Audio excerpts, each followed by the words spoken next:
ભવ સંભવ ભીતિ ભેદનમ સુખ સંપત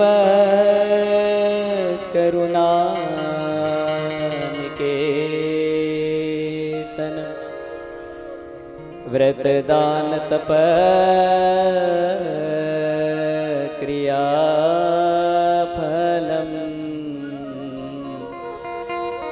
સહજાનંદ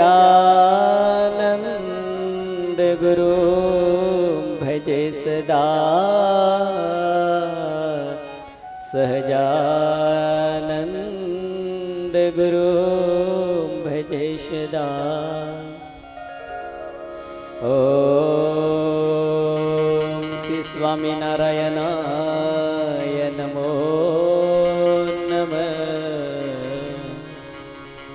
શ્રી હરિ કૃષ્ણાય નમો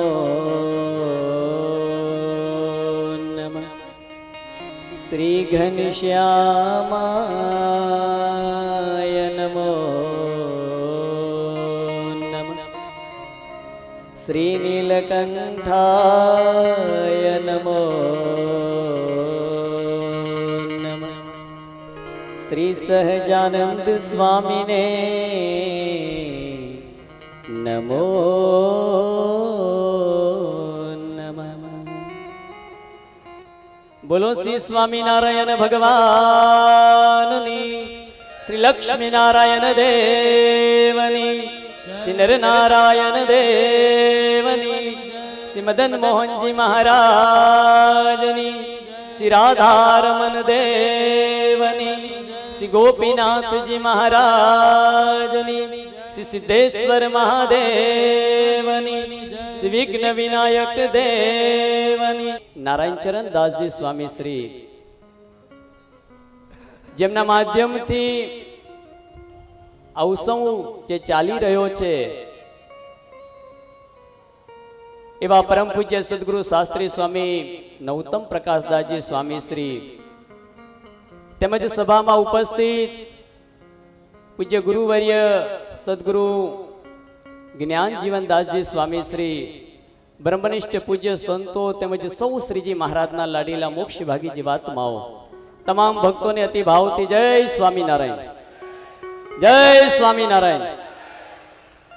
વહાલા ભક્તો, અદ્ભુત દિવ્ય જ્યારે ચૈત્રી સમયો ચાલી રહ્યો છે અને એમાં બરાબર એક મહિના પછી, આમ તો ડિસેમ્બર મહિનાની અંદર જે નક્કી કરવામાં આવ્યો છે આપના ભાલના રાજાધિરાજ એવા મદન મોહનજી મહારાજનો જે દ્વિશતાબ્દી મહોત્સવ,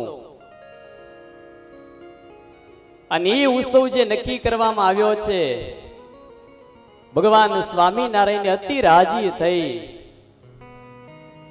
એ પૂજા બાપુ આદિ અનેક ભક્તોના પ્રેમને વશ થઈ ધોલેરા ધામની અંદર ભગવાન સ્વામિનારાયણે વૈરાગ્ય મૂર્તિ સદગુરુ નિષ્કુળાનંદ સ્વામી આદિ અનેક સંતોને સાથે રાખી અને જે દિવ્ય મંદિર કરાવ્યું છે, અને એ મંદિરની અંદર જે ભગવાન સ્વામિનારાયણે પોતાના જ હાથે બાથમાં લઈ અને મદન મોહનજી મહારાજને પધરાવ્યા છે. એ મદન મોહનજી મહારાજનો દ્વિશતાબ્દી મહોત્સવ જ્યારે આવી રહ્યો છે અને એના ઉપલક્ષમાં અદ્ભુત દિવ્ય જે આયોજનો થઈ રહ્યા છે, અને એ મદન મોહનજી મહારાજનો મહિમા જ્યારે અનેક સ્થાનોથી જ્યારે ગવાતો હોય અને એમાંય જ્યારે વડતાલ ધામથી જ્યારે એ ધોલેરા વાસી મદન મોહનજી મહારાજનો દિવ્ય મહિમાને જ્યારે શ્રવણ કરતા હોય ત્યારે અતિ અતિ આનંદ થાય.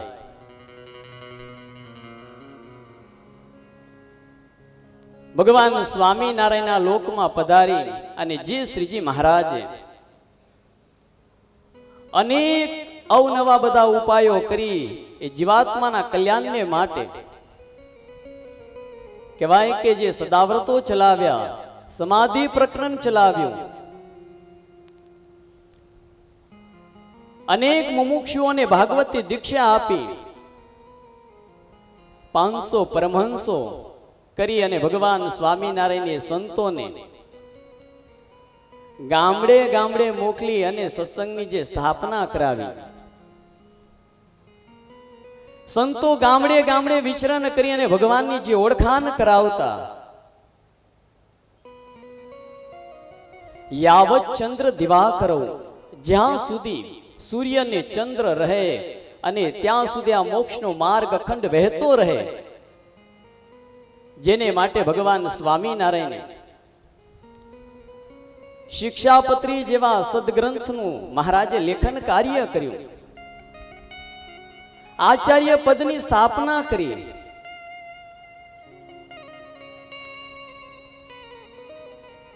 એ જ ભગવાન સ્વામિનારાયણે મંદિરોના નવનિર્માણ કરાવ્યા.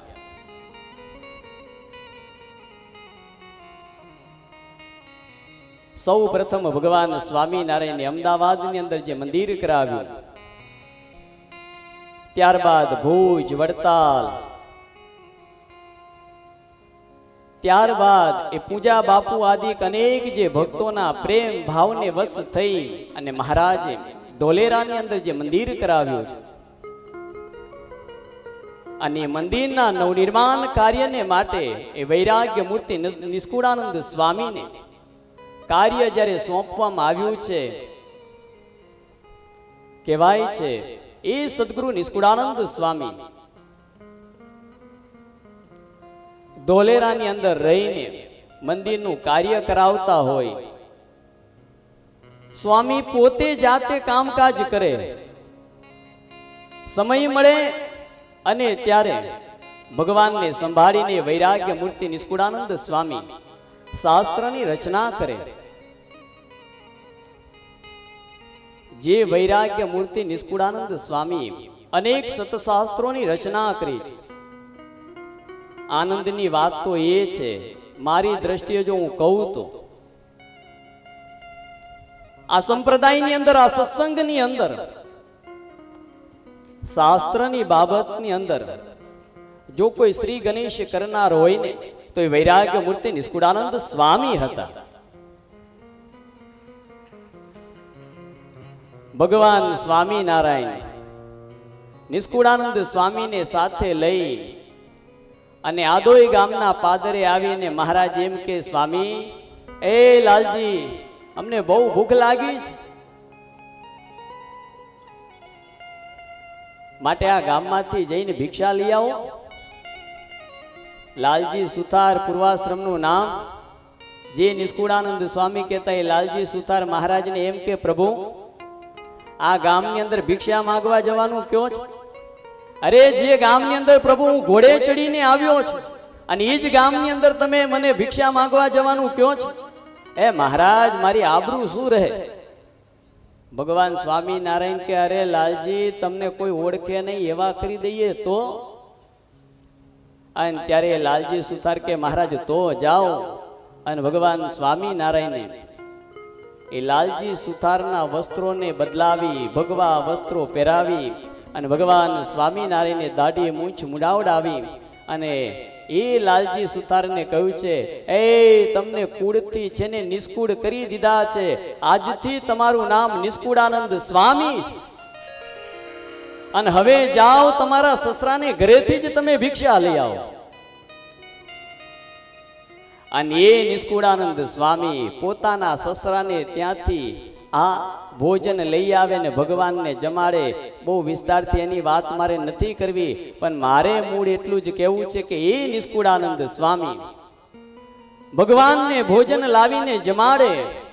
અને જે ભગવાન સ્વામિનારાયણે એ નિષ્કુળાનંદ સ્વામીને કહ્યું છે, સ્વામી, આજ ગામમાં રહીને તમે છે ને ગરુડ પુરાણનો સારાંશ લખો.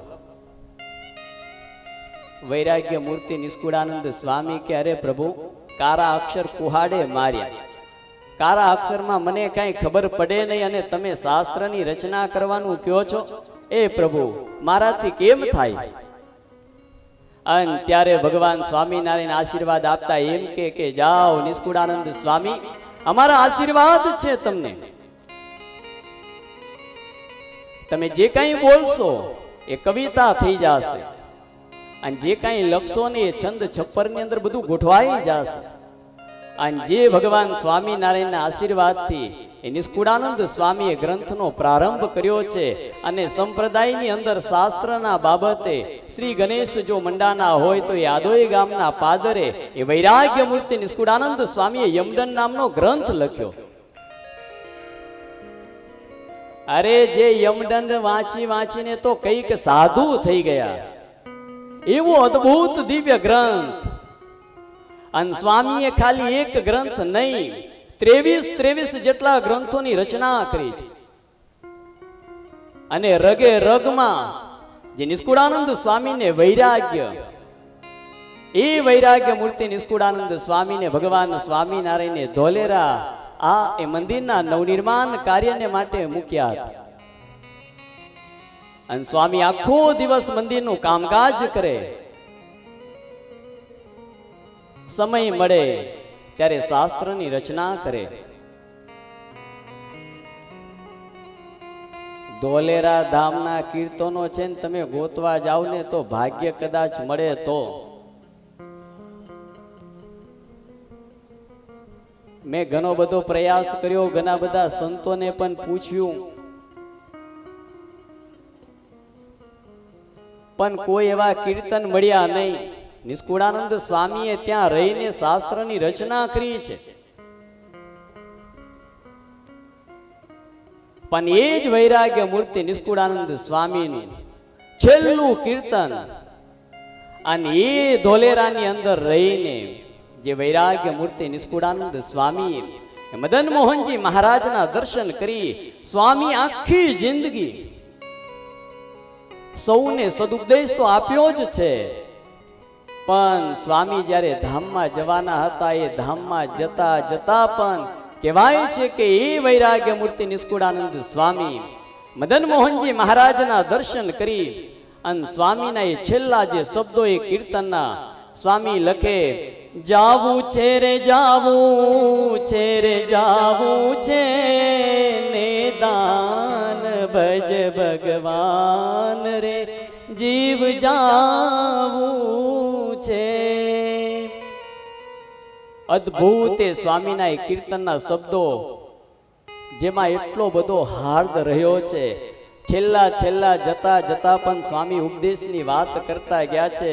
એ ભક્તો, આપને બધા છે ને બહુ ભાગશાળી છીએ કે આપણને આ દિવ્ય સત્સંગ મળ્યો છે. એમાંય ભગવાનની ઓળખાણ થઈ, આ દિવ્ય સત્સંગ મળ્યો, આવા સંતો મળ્યા. કેટલી મોટી વાત. પૂર્વના ઇતિહાસો તપાસો ને તો ખ્યાલ આવે. અનેક ઋષિ મહાત્માઓ થઈ ગયા, તપ કરી કરીને મરી ગયા, રાફડા થઈ ગયા, રાફડા ધૂળમાં ભળી ગયા, ભગવાન નથી મળ્યા. તમે ખાલી કલ્પના તો કરો, બેન તમે એવા તો શું પુણ્ય કર્યા હશે કે આપણને ભગવાન સ્વામિનારાયણ મળ્યા? હે,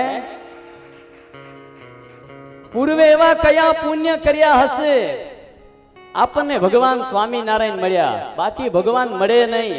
તુલસીદાસજીએ રામાયણમાં વાત લખી, જન્મ જન્મ મુનિ જતનું કરાઈ, અંત સમે રામ આવતન નહીં. જન્મો જન્મો સુધી ઋષિ મહાત્માઓ તપ કરી કરીને મરી ગયા, રાફડા થઈ ગયા, તોય ભગવાન મળ્યા નહીં. અને મેં તમે એવા તો કોઈ પુણ્ય કર્યા નથી, આ નથી એવા કોઈ તપ વ્રત કર્યા, એ ભગવાન સામે ચાલીને આવ્યા, આપણને મળ્યા. કેટલા મોટા ભાગ્ય. ત્યારે અહીંયા બેઠેલા બધાય ભક્તોને હું તો બે હાથ જોડીને એટલી કરબદ્ધ વિનંતી કરું કે જે વૈરાગ્ય મૂર્તિ નિષ્કુળાનંદ સ્વામીએ કીર્તનની અંદર છેલ્લા જે ઉપદેશની વાત કરી, આપણને જે ટકોર કરી છે, જો આ વાત એ જીવમાં દ્રઢ થઈ ગઈ, સમજાઈ ગઈ, તો એ આપનું આત્યંતિક કલ્યાણ નક્કી થઈ ગયું, એટલું યાદ રાખજો. સ્વામીનું કહેવું છે કે એક દિવસ છે ને આપણે અહીંયા આ લોકમાંથી વિદાય લેવાની છે, જવાનું જ છે, એ નક્કી છે. કોઈ અમરપટ્ટો લઈને આવ્યા નથી. આ અમરત્વને પ્રાપ્ત કરવા માટે ઘણી મહેનત કરતા હોય છે, પણ નક્કી એટલું છે કે જેનું નામ છે એનો નાશ છે. આ લોકમાં આવ્યા છે, એક દિવસ આ લોકમાંથી વિદાય લેવાની છે, નક્કી છે, જવાનું છે, નક્કી છે. ભગવાને જીવન આપણને આપ્યું છે તો એવું દિવ્ય જીવન જીવીને જાવીએ. કોઈક આપણને યાદ કરે, પણ મોટે ભાગે આપના સૌના જીવન જો તપાસીએ ને તો ખ્યાલ આવે. કેવા જીવન છે? કોઈ આપણને યાદ કરે એવા નથી, શું ફરિયાદ કરે એવા છે. આપણે થોડોક ચેન્જ કરી દઈએ, ફરિયાદને બદલે છે ને ફરીને યાદ કરે ને એવું દિવ્ય જીવન જીવીએ.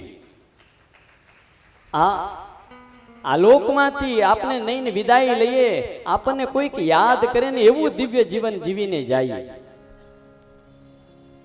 આવા પ્રગટ ભગવાન મળ્યા છે. સ્વામી આગળ લખે, જાવું છે રે જાવું છે રે, રેવાનું છે કાચું, માને તું સાચું. હે જીવ, જવાનું છે, નક્કી છે. માટે ભગવાન મળ્યા છે તો એ પ્રગટ ભગવાનની ખરેખરી ઓળખાણ કરીને એને તું બસ ભજી લે.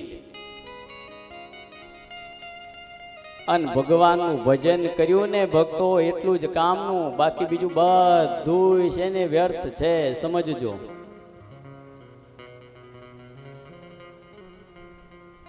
ભગવાન સ્વામિનારાયણ વચનામૃતની અંદર તમે દ્રષ્ટિ કરો ને તો ખ્યાલ આવે. એ વચનામૃતનું અધ્યયન કરતા હું તમને ખાલી એક પ્રશ્ન એટલો પૂછું કે ભગવાન સ્વામિનારાયણના મુખ કમળ થકી સૌથી વધારેમાં વધારે વખત કોઈનું નામ જો ભગવાન સ્વામિનારાયણના મુખ કમળ થકી નીકળ્યું હોય, કઈ ખ્યાલ આવે તમને?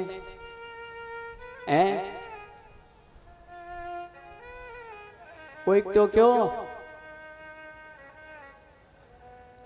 સૌના મુખમાંથી એક જ અવાજ આવે, શું? દાદા ખાચર. એ ભાઈ, દાદા ખાચરની વાત આવે ને, તમે બધાય વચનામૃતનું અધ્યયન કરતા હશો, તમને બધાયને ખ્યાલ હશે.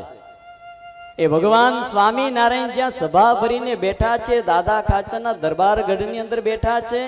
મારો પ્રશ્ન તમને એ છે કે ભગવાન સ્વામિનારાયણના મુખ કમળ થકી સૌથી વધારે વખત કોઈનું નામ જો કોઈનું આવ્યું હોય તો એ દાદા ખાચર નહીં, પણ એ ભગવાન સ્વામિનારાયણના મુખ કમળ થકી સૌથી વધારે વખત જો કોઈનું નામ આવ્યું હોય તો એવા ભરતજી હતા. અને જે ભરતજીના નામ ઉપરથી આપણું ભારતનું નામ પડ્યું છે. અનેક વચનામૃતની અંદર 17 થી 18 વખત ભગવાન સ્વામિનારાયણે વચનામૃતની અંદર ભરતજીને યાદ કર્યા છે. શ્રીજી મહારાજે અલગ અલગ એંગલથી એ ભરતજીને યાદ કર્યા છે, પણ મૂળ વાત તો એક જ હતી, શું? કે જે ભરતજીને એક મૃગના બચ્ચાની અંદર હેત થયું, જે હેતને કારણે ભરતજીને 3 જન્મ લેવા પડ્યા છે. અને અંત્યના 17મા વચનામૃતમાં એટલે જ ભગવાન સ્વામિનારાયણ બોલ્યા છે. શ્રીજી મહારાજ એમ કે ભગવાન સિવાય બીજી કોઈ જગ્યાએ પ્રીતિ કરવી, હેત કરવું, એ જ સૌથી મોટામાં મોટું પાપ છે. આપણે ભગવાનના છીએ ને ત્યારે આપણને સૌને ભગવાનને વિશે બસ અપાર એવી પ્રીતિ રહેવી જોઈએ. આપણે પૂજ્ય વક્તાશ્રીના મુખેથી જ્યારે કથા શ્રવણ કરતા હતા, એ ગોપીઓની વાત આવે, તમે વિચાર તો કરો. એ ભરતજીને ભગવાન સ્વામિનારાયણે આ ગોપીઓની વાતને લઈને પણ મહારાજે વચનામૃતમાં યાદ કર્યા છે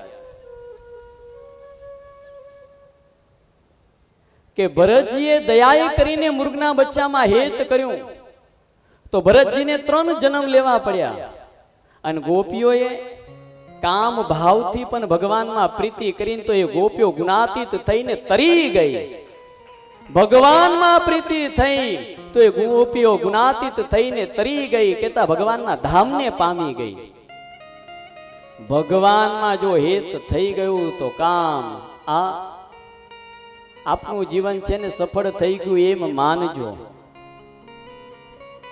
બાકી ભગવાન સિવાય બીજી કોઈ જગ્યાએ જો પ્રીતિ રહી તો ફરી નહીં જન્મ લેવો પડશે.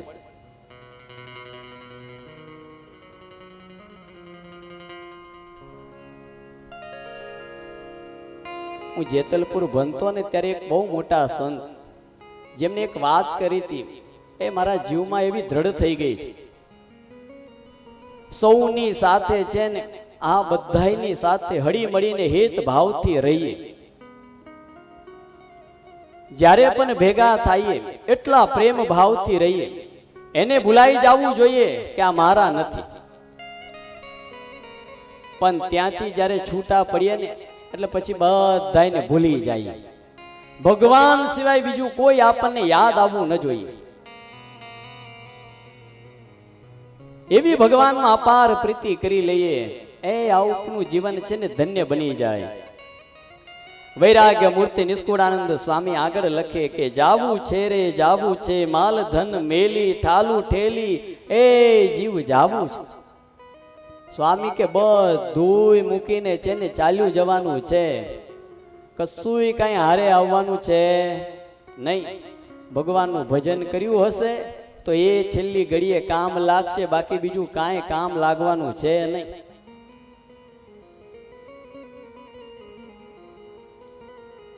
આ ભક્તો બધાય બેઠા છો ને, એ બધાય, અને એમાંય ખાસ કરીને પુરુષ ભક્તોને તો બે હાથ જોડીને એટલી કરબદ્ધ વિનંતી કરું કે ખરેખર તો છે ને પુરુષ ભક્તોએ બહુ જાગવાની જરૂર છે.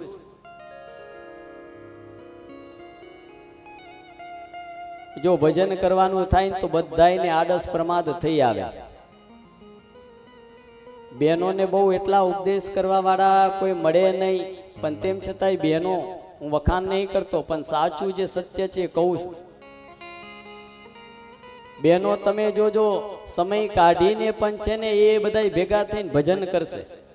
અને ભાઈઓ કદાચ જો કહ્યું હોય ને કે ભગત ભજનમાં કઈ આવ્યા નહોતા, સ્વામી ટાઈમ જ ક્યાં છે? આખો દિવસ નવરે નવરો જ હોય. કશું જ કામ ન હોય, પણ તેમ છતાંય ભગવાનનું જો ભજન કરવાનું થાય એટલે તરત પુરુષ ભક્તોને આળસ પ્રમાદ થઈ આવે. એ ભક્તો, તમને એટલી ખબર છે, આપના શાસ્ત્રમાં છે ને એવો એક ઉલ્લેખ કરવામાં આવ્યો છે. તમે જ્યારે અગ્નિ નારાયણની સાક્ષીએ એ ફેરા ફરો ને, લગ્ન થયા પછી એ તમારા ઘરે જે તમારા અર્ધાંગની આવે એટલે તમારું અડધું અંગ કહેવાય. તમે જે કઈ દાન પુણ્ય કરો ને એનું અડધું ફળ ઓટોમેટિક છે ને એમના ચોપડે લખાઈ જાય. એ જે કઈ દાન પુણ્ય કરે એમાં તમારો કશોય ભાગ નહીં. એ જે કઈ પાપ કરે એમાં તમારે અડધું ભોગવવાનું, અને તમે જે કઈ પાપ કરો એમાં એમનો કશોય ભાગ નહીં. હવે તમે જ હાચે હાચું કયો, આવો ખોટનો ધંધો કરાય? શું કયો? અમે એટલે સાધુ થઈ ગયા.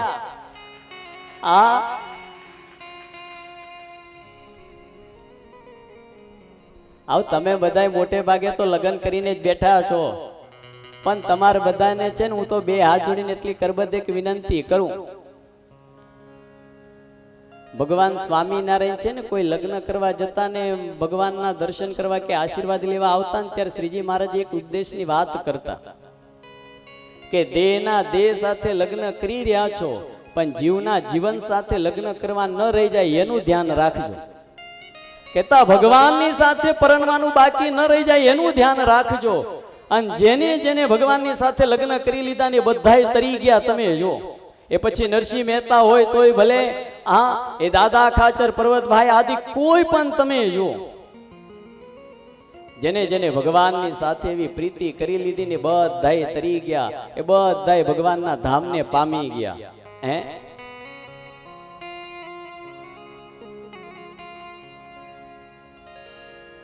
આપણે બધાય બહુ ડાયા છીએ, સમજવું છીએ. ત્યારે બધાએ છે ને ખરેખર સમય કાઢીને પણ જેટલું વિશેષ ભગવાનનું ભજન થાય એટલું ભજન કરવું. અને ભજન કરશું તો એ છેલ્લી ઘડીએ કામ લાગશે, બાકી તો ગમે એટલી એ માલ મિલકત વસાવી હશે, બંગલા બંધાવ્યા હશે, આ એ અંતે કાંઈ કામ લાગવાનું છે નહીં. નિષ્કુળાનંદ સ્વામીના એ શબ્દો છે આ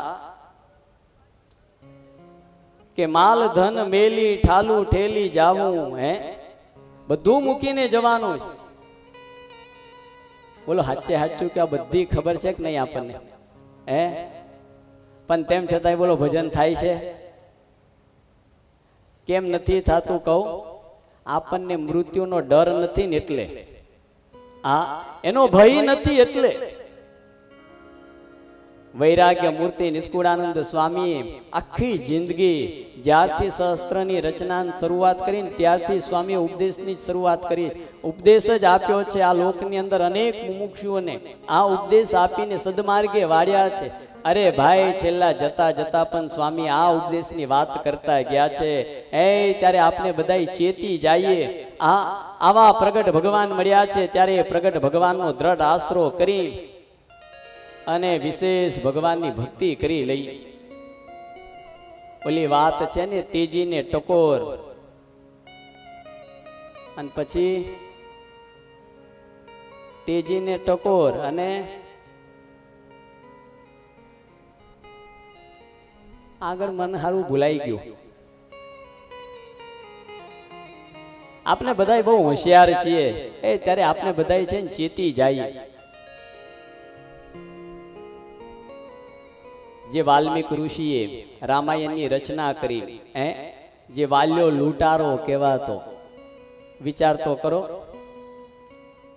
પાપ કરીને જ એ બધાનું ભરણ પોષણ કરતો.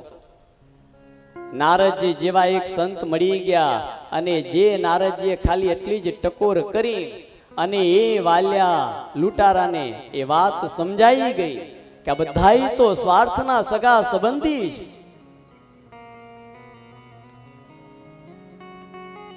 અને એ વાલ્યો લૂંટારો નારદજીના પગમાં આવીને પડી ગયો. નારદજીને વાત કરે કે આજથી તમે મારા ગુરુ છો, તમે મને ઉપદેશ દો, મારું આત્યંતિક કલ્યાણ થઈ જાય. અને ત્યારે નારદજી જેવા સંત એ વાલ્યાને એટલું જ કે તું રામ રામનો જાપ કરજે. અને ભાઈ એક સંતના વચનની અંદર વિશ્વાસ રાખીને પ્રભુનું નામ સ્મરણ કરે અને વાલ્યો લૂંટારો લૂંટારામાંથી વાલ્મીક ઋષિ બની જાય. કલ્પના તો કરો.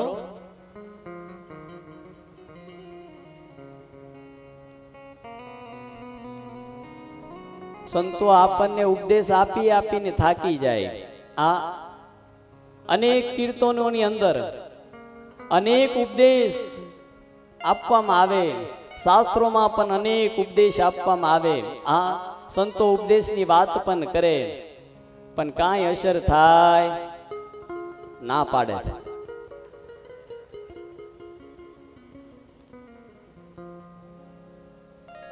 જે દિવસે આપણને સાચી વાત સમજાઈ જશે ને, બસ એ દિવસથી આપણું કામ થઈ ગયું માનજો ભક્તો. સ્વામીએ તો 4 પદની રચના કરી છે, પણ આ પહેલા જ પદની છેલ્લી પંક્તિના શબ્દો સ્વામીના કે જાવું છે રે જાવું છે, કહે નિષ્કુળાનંદ ભજ ગોવિંદ રે જીવ જાવું છે. સ્વામી કે એક દિવસ જવાનું છે, માટે બધી વાતનો એક જ સાર છે કે બસ ભગવાન ભજી લ્યો. કદાચ અનેક ધોલેરા ધામના છે ને કીર્તનોની રચના કરવામાં આવી હશે, પણ તપાસ કરતા મને કોઈ કીર્તન એવું જડ્યું નથી. આ એક કીર્તન જડ્યું એટલે મેં થોડીક વાત કરી છે. પણ બસ ભગવાનના શ્રીચોમાં આપને તો એટલી પ્રાર્થના કરીએ કે જે વૈરાગ્ય મૂર્તિ નિષ્કુળાનંદ સ્વામી આખું જીવન એ ધોલેરા ધામની અંદર રહીને સ્વામીએ પોતાનું જીવન ગાળી દીધું. અને સ્વામી જતા જતા સ્વામી ઉપદેશ દે કે હે જીવ જાગી જા, ભગવાનને કૃપા કરીને મનુષ્યનો દેહ આપ્યો છે, માટે ભગવાન ભજી લે. અને ભગવાન ભજ્યા તો બસ આપનું આત્યંતિક કલ્યાણ નક્કી છે. આ બધી માથાકૂટોમાંથી છે ને આપને દૂર થઈ અને ભગવાનનું ભજન કરી સમય મળે ત્યારે અરે હાલતા ચાલતા ખાતા પીતા સર્વ ક્રિયાની વિશે ભગવાનનું અખંડ સ્મરણ રહે એવો આગ્રહ રાખી અને ટેવ જ એવી પાડી દઈએ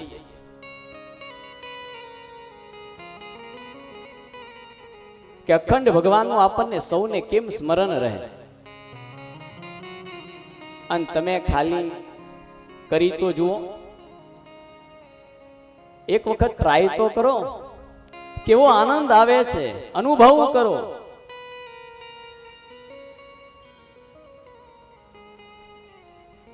આ સંતો બેઠા છે ને એમને પૂછજો કે તમને તમારા જીવનની અંદર શું આનંદ છે. એક જ વાત હશે, બસ ભગવાનનું ભજન કરીએ છીએ ને અમને આનંદ છે. અને ભગવાનના ભજનમાં જ સુખ ને આનંદ છે, બાકી બીજે ક્યાંય છે નહીં. એ વૈરાગ્ય મૂર્તિ નિષ્કુળાનંદ સ્વામીએ તો પોતાના કીર્તનમાં એક કીર્તનમાં તો એવી વાત કરી છે કે ભગવાનનું ભજન નહીં કરો ને તો દુઃખ આવશે. અને બ્રહ્માનંદ સ્વામી, મુક્તાનંદ સ્વામી જેવા સંતો એમ કે એ ભગવાનનું ભજન કરશો ને તો સુખ આવશે. શું પામવું છે એ આપની મનની વાત છે. શ્રી મદન મોહનજી મહારાજના શ્રીચોમાં બસ એટલી પ્રાર્થના કરીએ કે આપણને સૌને એ જે શ્રી મદન મોહનજી મહારાજનો દ્વિશતાબ્દી મહોત્સવ આવી રહ્યો છે એ મહોત્સવના આપણે બધાએ સાક્ષી બનવા જ્યારે જઈ રહ્યા છે ત્યારે